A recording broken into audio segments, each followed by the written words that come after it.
Hello, I come from the Sales Pilots and my name is Tony E. Clausen. And in this video blog, I'm going to talk to you about the questions you should ask customers when you meet them. Now, when I started long ago, look at the gray hair, long ago in sales, I was told that it was all about presentation skills. It was all about me going out there and presenting a product to a customer, and if I did the presentation well enough, then the customer would buy.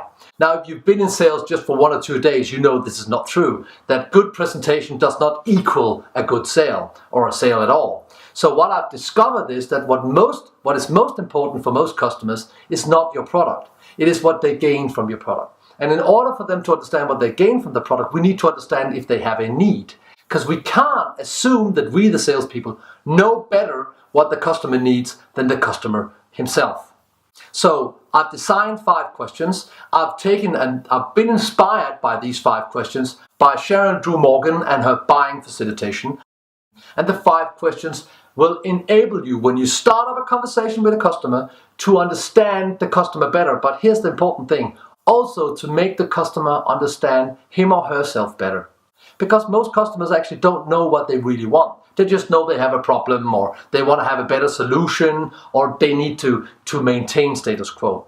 So the 5 questions are, and this is the first question. I come into the room, I meet the customer, or I talk to the customer on the phone, and this is the first question I ask them. Why?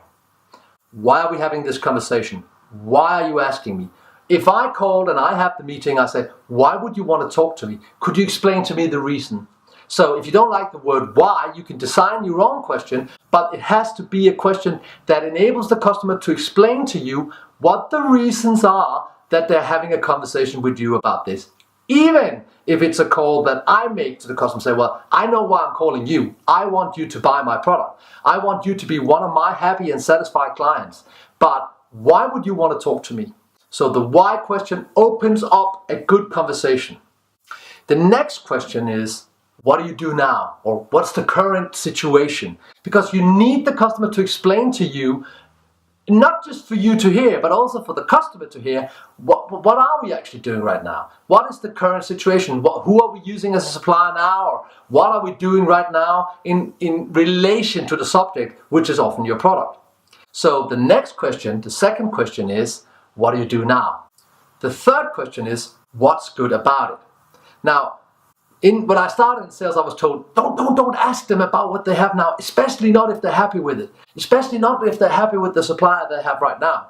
But here's the thing, if you ask them, what are you happy about right now with the supplier you have now, the product you have now, you get an insight into what you have to do in order to become their supplier. You get an insight into what product you would have to give to them in order for them to be happy. So when they explain to you what they're really satisfied with, you get an insight and they hear themselves saying what they're happy with. Now, you just take notes. Okay, they're happy with that, happy with that, happy with that. I need to, if I were ever to supply them with a product or become their supplier, I need to at least do this in order to keep them happy. And the fourth question is very much related to the third question being what's good about what you have right now, and that is what could be better with what you have right now, or what would you like to improve?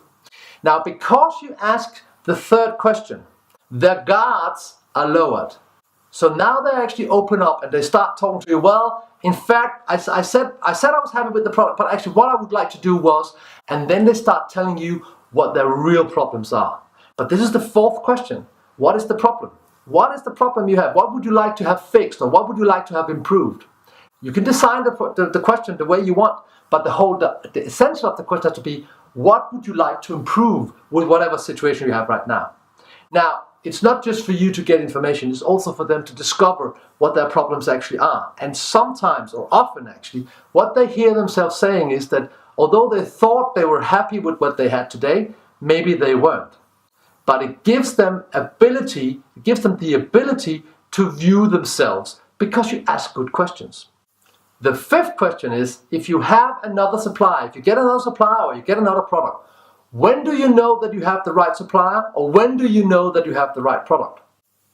Now, this will enable you to listen to them describe to you what they're looking for in a new supplier or a new product.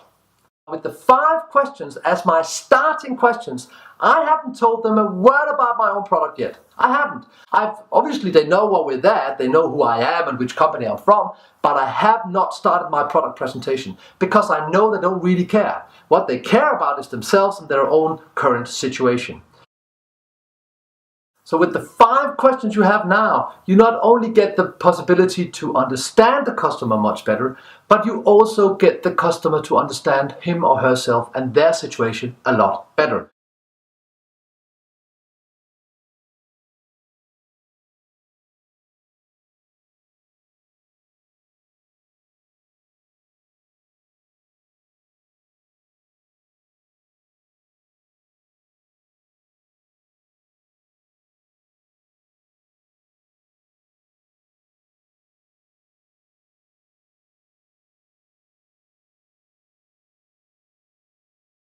I hope this little blog helped you navigate much better out there in the reality of sales.